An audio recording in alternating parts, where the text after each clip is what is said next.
Hello everyone, my name is Aqib Shamim.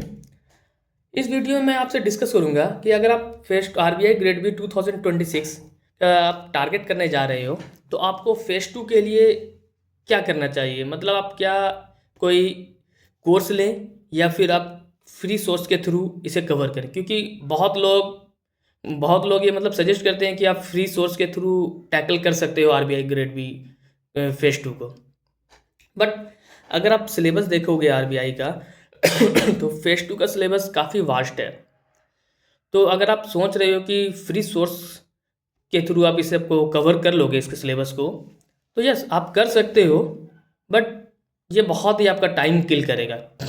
और considering अभी already February का मंथ अब एंड होने वाला है और आपका एग्ज़ाम मोस्ट प्रोबेबली अगर सितंबर अक्टूबर तक तो हो ही जाएगा, तो आपके पास 6 to 7 मंथ हार्डली बचता है प्रिपरेशन करने के लिए। तो considering this much of limited time, अगर आप फ्री सोर्स की तरफ जा रहे हो तो आप मतलब इस चीज़ के लिए रेडी रहो कि आपको बहुत ही ज़्यादा अपने आप को पुश करना होगा क्योंकि आप सिर्फ फ्री सोर्स की तरफ जाकर सिर्फ आप पढ़ना सिर्फ आपको थोड़ी है, आपको पढ़ाई करना है, रीडिंग करना है, साथ में एक कंसोलिडेटेड वे में आपको नोट्स बनाना है, सबका रेडी रखना है, क्योंकि तभी आप रिवीजन कर पाओगे और revision is the key to success. तो अगर हम इस पर डीपली बात करें, अगर आप मान लीजिए आप कोई एक इकोनॉमिक्स एंड सोशल इश्यूज़ का ही कोई टॉपिक उठाइए। अगर आप सिलेबस आप इकोनॉमिक्स एंड सोशल इश्यूज़ का देखोगे तो वो ग्रोथ एंड डेवलपमेंट है, एलपीजी रिफॉर्म्स है, वेरियस ग्लोबलाइजेशन से रिलेटेड है। फिर उसके बाद आपका आ जाता है various international financial institutions like world bank, world trade organisation, IMF, ये सब के बारे में आपको पढ़ना है। लेकिन अगर आप पीवाईक्यू उठाओगे तो पीवाईक्यू से आपको पता चलेगा कि ईएसआई में ज़्यादा क्वेश्चन आपको स्टैटिक से पूछता ही नहीं है फेज टू में, वो ज़्यादा करंट बेस्ड रहता है। और अब करंट बेस्ड क्वेश्चन भी इस तरीके से रहता है कि आपको स्टैटिक पार्ट का एक थॉरो अंडरस्टैंडिंग होना चाहिए, तभी आप उस करंट बेस्ड क्वेश्चंस को भी कॉम्प्रीहेंड कर लिख पाओगे। फॉर इंस्टेंस, जैसे इस साल ही 2025 में ही फेज टू में क्वेश्चन एक मतलब डिस्क्रिप्टिव में ही क्वेश्चन था कि अर्बनाइजेशन का किस तरीके से सपोर्ट कर सकता है अर्बनाइजेशन को स्मार्ट सिटीज़ मिशन, जो एक स्कीम्स है। तो आप यहाँ देख लेंगे, अगर आपको स्मार्ट सिटी मिशन का आंसर देना होगा इस क्वेश्चन का, तो आपको बस एक अंडरस्टैंडिंग अच्छा खासा होना चाहिए अर्बनाइजेशन का, तभी आप स्मार्ट सिटीज़ मिशन की तरफ जाओगे। तो और ये सब आपको अंडरस्टैंडिंग इकोनॉमिक्स का स्टैटिक पार्ट पढ़ने से होगा। तो अगर हम फ्री सोर्सेज की तरफ जाएं तो सोचिए, आपको एक फ्री सोर्स के लिए आपको मल्टीपल बुक रेफ़र करना होगा, आप मल्टीपल यूट्यूब वीडियोस देखोगे और फिर वो स्टैटिक पार्ट आप कवर करोगे और उसका एक कंसोलिडेटेड वे में आप नोट्स बनाते जाओगे। ये खुद में एक बल्कि टास्क हो जाएगा। इसके बाद आपको गवर्नमेंट स्कीम्स अलग से रेडी करना होगा month wise. At least last 6 to 7 months का आपको गवर्नमेंट स्कीम्स आपको रेडी करना होगा, क्योंकि हर साल गवर्नमेंट स्कीम से 10 to 20 नंबर का क्वेश्चन हर साल ही रहता है। तो आप गवर्नमेंट स्कीम्स का नोट्स अलग से एक बनाओगे। इसके बाद आपको वेरियस रिपोर्ट्स का नोट्स आपको अलग से बनाना होगा। वो भी आपको किसी भी जैसे कि हम एग्जांपल ही एक ले लेते हैं, वर्ल्ड बैंक का कोई रिपोर्ट आ रहा है, तो रिपोर्ट तो आपको 2 से 3 पेज में मिलेगा नहीं, वो तो बहुत ही ज़्यादा 10 पेज 15 पेज में आपको मिलेगा। तो उस रिपोर्ट को आपको पढ़ना है, फिर आपको उसको क्रिस्प बनाना है, फिर उसका अलग से आपको नोट बनाकर रेडी रखना है, क्योंकि आपको रिवीजन करना मल्टीपल टाइम्स।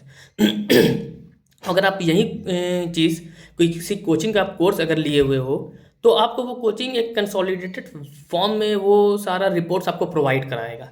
तो आपको कुछ नहीं करना है, आपको बेसिकली जाना है, वो रिपोर्ट को सिर्फ पढ़ना है, मल्टीपल टाइम्स आपको पढ़ना है। तो आपका एक बहुत ज़्यादा आपका टाइम जो आपका उस पर किल हो रहा है कि रिपोर्ट्स आपका जाकर ऑफिशियल वेबसाइट से पढ़ो, फिर उसके बाद उसका नोट्स बनाओ, तो वो आपका एक टाइम बच जाता है बहुत ज़्यादा, वो आपको हेल्प करता है, फिर आपका टाइम बचता है। क्योंकि आप जानते हैं कि आरबीआई का फेज टू में अपेयर होने के लिए पहले आपको प्री क्लियर करना होगा। प्री खुद में भी एक हेवी टास्क है, क्योंकि उसका प्री आरबीआई का जो फेज टू से ज़्यादा कॉम्पिटिटिव तो प्री ही हो जाता है। तो अगर आप मेरा सजेशन माने तो आप एक कोर्स लें, किसी भी कोचिंग का कोर्स लें।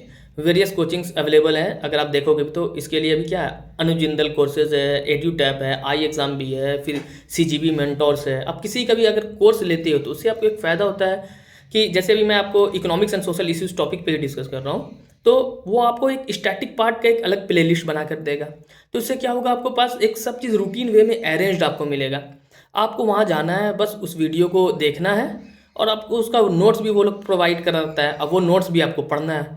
आपको एक बार वीडियो के थ्रू आप समझो और दूसरा आप नोट्स पढ़ लो, तो ईजिली वो चीज़ आपको अंडरस्टूड हो जाएगा। उसके बाद वो लोग आप लोग को आपको मंथली बेसिस पर गवर्नमेंट स्कीम्स भी कंपाइल्ड फॉर्म में करके देते हैं कि आपको बस स्टिक करना है। आपका टारगेट सेट है कि यही चीज़ आपको पढ़ना है, इसके अलावा कुछ और जाकर आपको पढ़ना ही नहीं है।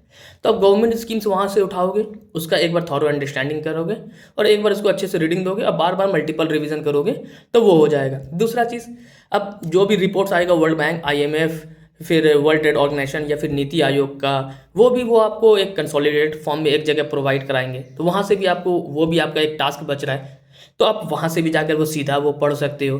तो इसी तरीके से आपको फाइनेंस का भी अगर आप ले लो तो फाइनेंस में भी आपको RBI सर्कुलर्स डेली बेसिस पर और मंथली बेसिस पर उठाना पड़ता है, क्योंकि RBI सर्कुलर से हर साल क्वेश्चंस रहता है।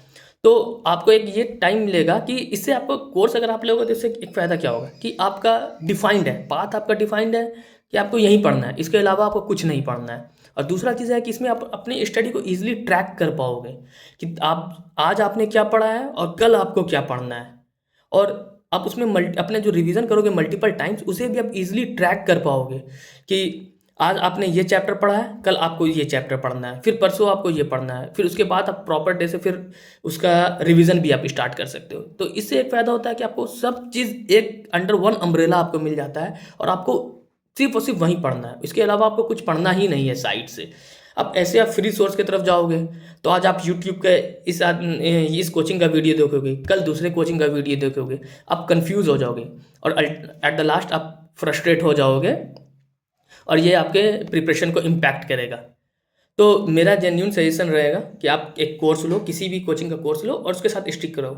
मैंने भी इसी स्ट्रेटेजी को फॉलो किया था। मैंने भी 2023 में भी कोर्स लिया था और अभी भी मैं कोर्स ही ले लेता, मतलब कि एक कोर्स अगर आप ले लेते हो तो आपके पास डिफाइंड चीज़ है पढ़ने के लिए कि यहीं आपको पढ़ना है। मैंने भी इसी स्ट्रेटेजी को फॉलो करके 2023 का भी मेरा मेंस निकला था, इंटरव्यू हुआ था, और 2025 में भी RBI में मेरा मेंस निकला है। मेरा इंटरव्यू शेड्यूल्ड है नेक्स्ट मंथ मार्च में। तो मेरा एक तो सजेशन आपको रहेगा कि आप फ्री सोर्स की तरफ मत भागो, वो अल्टीमेटली आपका टाइम किल करेगा, आपको फ्रस्ट्रेट करेगा। आप स्ट्रेट फॉरवर्ड किसी कोचिंग का कोर्स लो और उसी के साथ स्टिक रहो और उसी को रिलीजियसली उसी कोर्स को फॉलो करो। आपको ये 100% गारंटी मैं देता हूँ कि आपको ये हेल्प करेगा, आपके प्रिपरेशन को इम्प्रूव करेगा। अब होना ना होना it's all about your day, but आप अगर अपने आप को पुश कर रहे हो इस चीज़ में तो ये आपको हेल्प करेगा, एक बेटर एक डिसेंट प्रिपरेशन में आपको हेल्प करेगा ये। आई होप ये वीडियो आपके लिए हेल्पफुल रहा होगा। Thank you.